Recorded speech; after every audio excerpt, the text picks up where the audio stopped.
मुंशी प्रेमचंद की कहानी कफन। झोपड़े के द्वार पर बाप और बेटा दोनों एक बुझे हुए अलाव के सामने चुपचाप बैठे हुए हैं और अंदर बेटे की जवान बीवी बुधिया प्रसव वेदना में पछाड़ खा रही थी। रह रह कर उसके मुंह में ऐसे दिल हिला देने वाली आवाज निकलती थी कि दोनों कलेजा थाम लेते थे। जाड़ों की रात थी। प्रकृति सन्नाटों में डूबी हुई, सारा गांव अंधकार में लय हो गया था।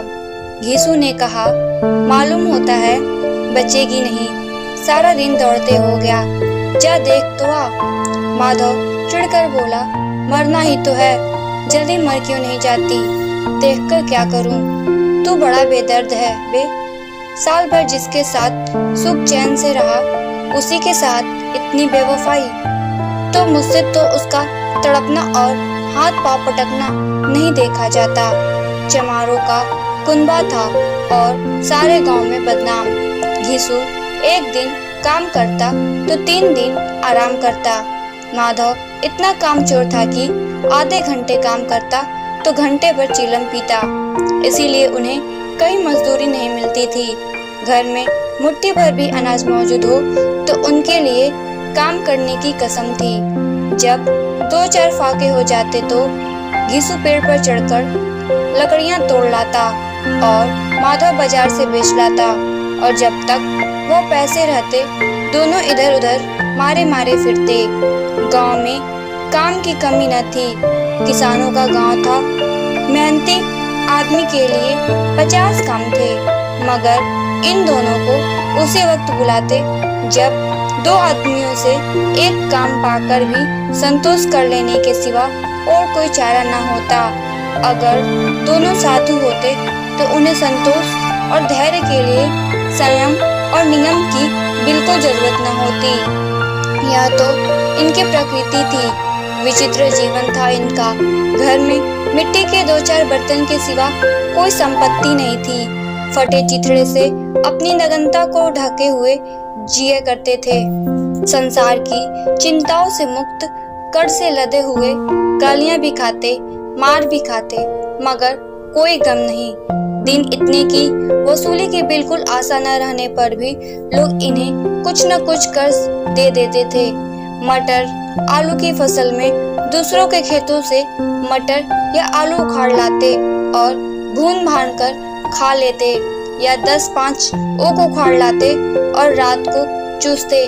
घीसू ने इसी आकाश वृत्ति से 60 साल की उम्र काट दी और माधव भी सपूत बेटे की तरह बाप ही के पद चिन्हों पर चल रहा था, बल्कि उसका नाम और भी उजागर कर रहा था। इस वक्त भी दोनों अलाव के सामने बैठकर आलू भून रहे थे, जो कि किसी खेत से खोद लाए थे। घीसू की स्त्री का तो बहुत दिन हुए देहांत हो गया था। माधव का ब्याह पिछले साल हुआ था। जब से यह औरत आई थी, उसने इस खानदान में व्यवस्था की नींव डाली थी और इन दोनों बेगैरतों का दोखस भरती रहती थी। जब से वह आई, यह दोनों और भी आराम तलब हो गए थे, बल्कि कुछ अकड़ने भी लगे थे। कोई कार्य करने को बुलाता तो निव्र ब्याज भाव से दोगुनी मजदूरी मांगते। वही औरत आज प्रसव वेदना से मर रही थी और यह दोनों इस इंतजार में थे कि वह मर जाए तो आराम से सोएं। घीसू ने आलू निकालकर छिलते हुए कहा, जाकर देख तो क्या दशा है उसकी, चुड़ैल का फिसाद होगा और क्या। यहाँ तो ओझा भी 1 रुपए मांगता है।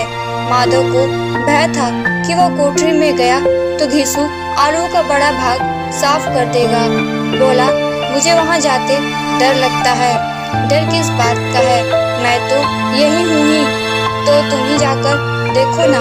मेरी औरत जब मरी थी तो मैं 3 दिन तक उसके पास से हिला तक नहीं, और फिर मुझसे लजाएगी कि नहीं। जिसका कभी मुंह नहीं देखा, आज उसका उखड़ा हुआ बदन देखूं, उसे तन की सूध भी तो न होगी। मुझे देख लेगी तो खुलकर हाथ पांव भी न पटक सकेगी। मैं सोचता हूँ कोई बाल बच्चा हुआ तो क्या होगा। सोट गुड़ तेल कुछ भी तो नहीं है घर में, सब कुछ आ जाएगा भगवान दे तो। जो लोग अभी एक पैसा नहीं दे रहे हैं वे ही कल बुलाकर रुपए देंगे। मेरे 9 लड़के हुए, घर में कभी कुछ न था, मगर भगवान ने किसी न किसी तरह बेड़ा पार ही लगाया। जिस समाज में रात दिन मेहनत करने वालों की हालत उनकी हालत से कुछ बहुत अच्छी न थी, और किसानों के मुकाबले में वे लोग जो किसानों की दुर्बलताओं से लाभ उठाना जानते थे कहीं ज्यादा संपन्न थे, वहाँ इस तरह की मनोवृत्ति का पैदा हो जाना कोई अचरज की बात न थी। हम तो कहेंगे घिसू किसानों से कहीं ज्यादा विचारवान था, और किसानों के विचार सुनने समूह में शामिल होने के बदले बैठकबाजों की कुस्तिस मंडली में जा मिला था। हाँ, उसमें यह शक्ति न थी कि बैठकबाजों के नियम और नीति का पालन करता, इसलिए जहाँ उसकी मंडली के और लोग गांव के सरगना और मुखिया बने हुए थे, उस पर सारा गांव उंगली उठाता था। फिर भी उसे यह तस्कीन तो थी ही कि अगर वो फटे हाल है तो कम से कम उसे किसानों की तरह जी तोड़ मेहनत तो नहीं करनी पड़ती, और उसकी सरलता और निहिरता से दूसरे लोग बेजा फायदा तो नहीं उठाते। दोनों आलू निकाल कर जलते जलते खाने लगे। कल से कुछ नहीं खाया था, इतना सब्र न था कि ठंडा हो जाने दें। कई बार दोनों की जवानें जल गई। छिल जाने पर आलू का बाहरी हिस्सा जवान हल्का और तालू को जला देता था, और उस अंगारे को मुंह में रखने से ज्यादा खैरियत इसी में थी कि वह अंदर पहुंच जाए। वहां से ठंडा करने के लिए काफी सामान थे, इसीलिए दोनों जल्द जल्द निकल जाते। हालांकि इस कोशिश में उनकी आंखों से आंसू निकल आते। घिसू को उस वक्त ठाकुर की बारात याद आई, जिसमें 20 साल पहले वह गया था। उस दावत में उसे जो तृप्ति मिली थी वह उसके जीवन में एक याद रखने लायक बात थी, और आज भी उसकी याद ताजी थी। बोला वह भोज नहीं भूलता। तब से फिर उस तरह का खाना और भरपेट नहीं मिला। लड़की वालों ने सबको भरपेट पूड़ियाँ खिलाई थी। सबको छोटे बड़े सबने पूड़ियाँ खाई, और असली घी की चटनी, रायता, 3 तरह के सूखे साग, एक रसेदार तरकारी, दही, चटनी, मिठाई। अब क्या बताऊं कि उस भोज में क्या स्वाद मिला। कोई रोक टोक नहीं थी, जो चीज चाहो मांगो, जितना चाहो खाओ। लोगों ने ऐसा खाया कि किसी से पानी न पिया गया, मगर परोसने वाले हैं कि पत्तल में गर्म गर्म गोल गोल सुवासित कचौड़ियाँ डाल देते हैं। मना करते हैं कि नहीं चाहिए, पत्तल पर हाथ रोके हुए हैं, मगर वो है कि दिए जाते हैं। और जब सबने मुंह धो लिया तो पान इलायची भी मिली, मगर मुझे पान लेने की कहाँ सुध थी। खड़ा हुआ न जाता था, चटपट जाकर अपने कंबल पर लेट गया। ऐसा दिल दरिया था वह ठाकुर। माधव ने इन पदार्थों का मन ही मन मजा लेते हुए कहा, अब हमें कोई ऐसा बोझ नहीं खिलाता, अब कोई क्या खिलाएगा। वह जमाना दूसरा था, अब तो सबको किफायत सूझती है।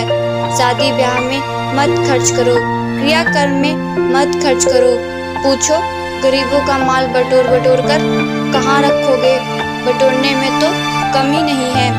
हाँ, खर्च में किफायत सूझती है। तुमने एक 20 पूरियाँ खाई होंगी, 20 से ज्यादा खाई थी। मैं 50 खा जाता, 50 से कम मैंने न खाई होंगी। अच्छा पका था, तू तो मेरा आधा भी नहीं है। आलू खाकर दोनों ने पानी पिया, और वहीं अलाव के सामने अपनी धोतियां ओढ़कर पांव पेट में डाले सो रहे, जैसे 2 बड़े बड़े अजगर गेंडुलिया मारे पड़े हों, और बुधिया अभी तक करा रही थी। सवेरे माधव ने कोठरी में जाकर देखा तो उसकी स्त्री ठंडी हो गई थी। उसके मुंह पर मक्खियां भिनक रही थीं, पथराई हुई आंखें ऊपर टंगी हुई थीं, सारी देह धूल से लथपथ हो रही थी। उसके पेट में बच्चा मर गया था। माधव भागा हुआ घिसू के पास आया, फिर दोनों जोर जोर से हाय हाय करने और छाती पीटने लगे। पड़ोस वालों ने यह रोना धोना सुना तो दौड़े हुए आए और पुरानी मर्यादा के अनुसार इन अभागों को समझाने लगे, मगर ज्यादा रोने पीटने का अवसर न था। कफन की और लकड़ी की फिक्र करनी थी। घर में तो पैसा इस तरह गायब था जैसे चील के घोंसले में मांस। बाप बेटे रोते हुए गांव के जमींदार के पास गए। वह इन दोनों की सूरत से नफरत करते थे। कई बार इन्हें अपने हाथों से पीट चुके थे। चोरी करने के लिए, वादे पर, काम पर न आने के लिए। पूछा, क्या है बे घिसुआ, रोता क्यों है? अब तो तू कहीं दिखलाई भी नहीं देता। मालूम होता है इस गांव में रहना नहीं चाहता। घिसू ने जमीन पर सिर रखकर आंखों में आंसू भरे हुए कहा, सरकार, बड़ी विपत्ति में हूँ। माधव की घरवाली रात को गुजर गई। रात भर तड़पती रही सरकार। हम दोनों उसके सिरहाने बैठे रहे। दवा दारू जो कुछ हो सका सब कुछ किया। मुर्दा वह हमें दगा दे गई। अब कोई एक रोटी देने वाला भी न रहा मालिक। तबाह हो गए, घर उजड़ गया। आपका गुलाम हूँ। अब आपके सिवा कौन उसकी मिट्टी पार लगाएगा? हमारे हाथ में तो जो कुछ था वह सब तो दवा दारू में उठ गया। सरकार ही की दया होगी तो उसकी मिट्टी उठेगी। आपके सिवा किसके द्वार पर जाऊं? जमींदार साहब दयालु थे, मगर घिसू पर दया करना काले कंबल पर रंग चढ़ाना था। जी में तो आया कह दे, चल दूर हो यहाँ से। यो तो बुलाने से भी नहीं आता। आज जब गरज पड़ी तो आकर खुशामद कर रहा है। हरामखोर कहीं का बदमाश। लेकिन यह क्रोध या दंड देने का अवसर न था। जी में कुड़ते हुए 2 रुपए निकालकर फेंक दिए, मगर सांत्वना का एक शब्द भी मुंह से न निकला। उसकी तरफ ताका तक नहीं, जैसे सिर का बोझ उतारा हो। जब जमींदार साहब ने 2 रुपए दिए तो गांव के बनिए महाजनों को इनकार का साहस कैसे होता। घिसू जमींदार के नाम का ढिंढोरा भी पीटना जानता था। किसी ने 2 आने दिए, किसी ने 4 आने। 1 घंटे में घिसू के पास 5 रुपए की अच्छी रकम जमा हो गई। कहीं से अनाज मिल गया, कहीं से लकड़ी। और दोपहर को घिसू और माधव बाजार से कफन लाने चले। इधर लोग बांस वांस काटने लगे। गांव की निर्मल दिल स्त्रियां आ आकर लाश देखती थीं और उसकी बेकसी पर 2 बूंद आंसू गिराकर चली जाती थीं। बाजार में पहुंचकर घिसू बोला, लकड़ी तो उसे जलाने भर को मिल गई है। क्यों माधव? माधव बोला, हाँ लकड़ी तो बहुत है, अब कफन चाहिए। तो चलो कोई हल्का सा कफन ले लें। हाँ और क्या, लाश उठते उठते रात हो जाएगी। रात को कफन कौन देखता है?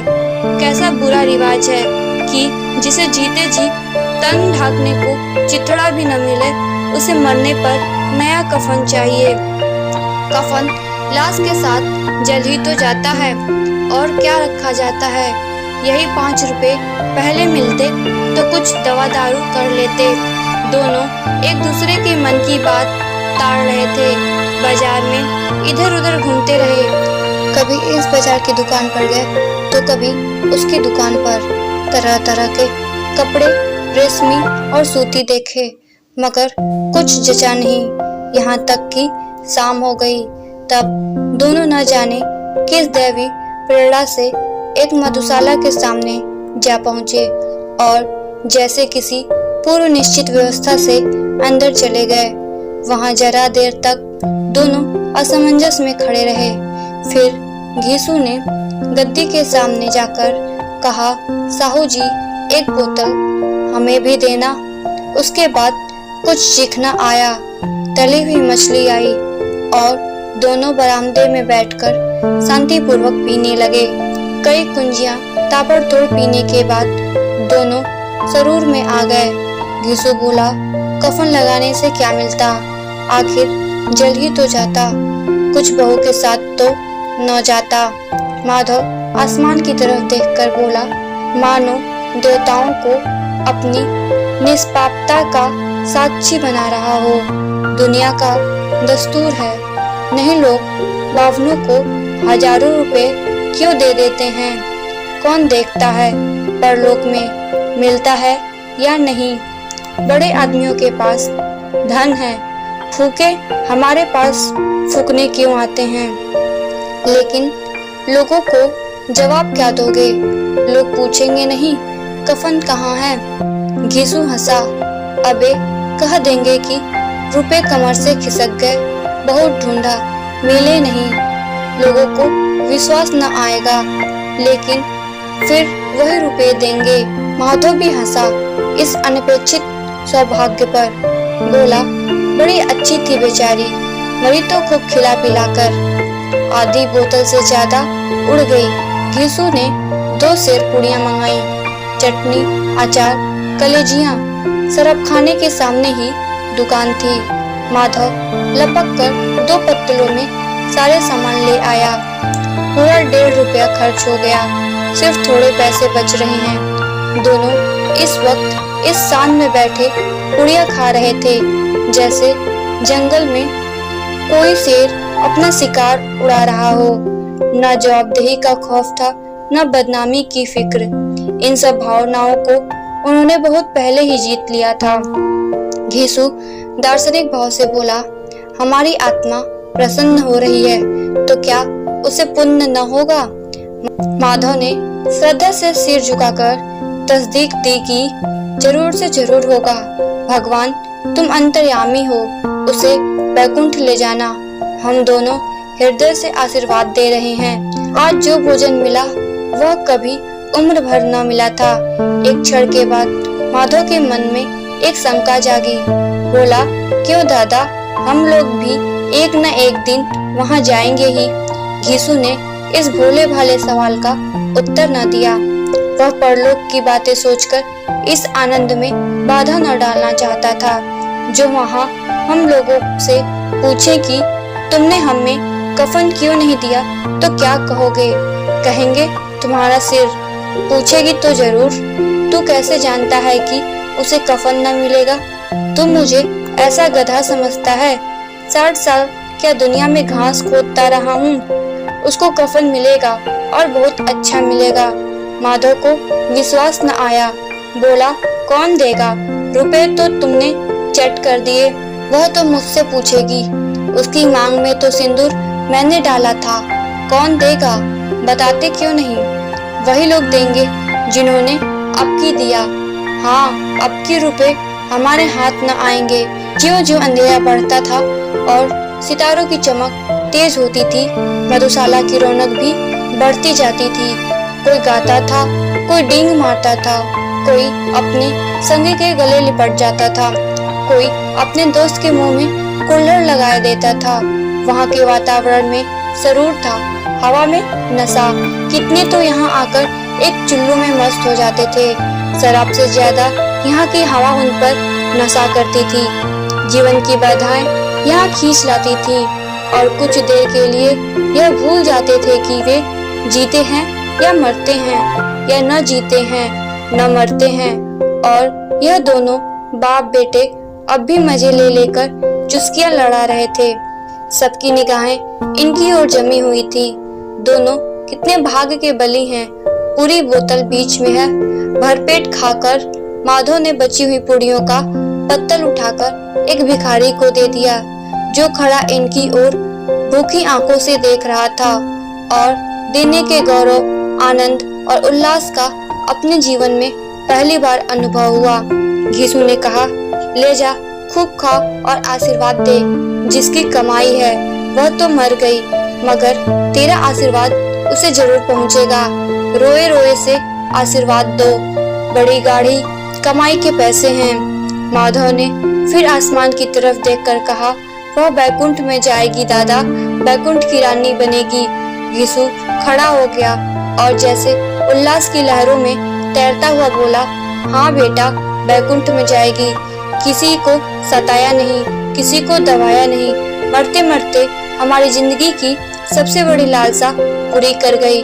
वह न बैकुंठ जाएगी तो क्या ये मोटे मोटे लोग जाएंगे, जो गरीबों को दोनों हाथों से लूटते हैं और अपने पाप को धोने के लिए गंगा में नहाते हैं और मंदिरों में जल चढ़ाते हैं। श्रद्धालुता का यह रंग तुरंत ही बदल गया। अस्थिरता नशे की खासियत है। दुख और निराशा का दौरा हुआ।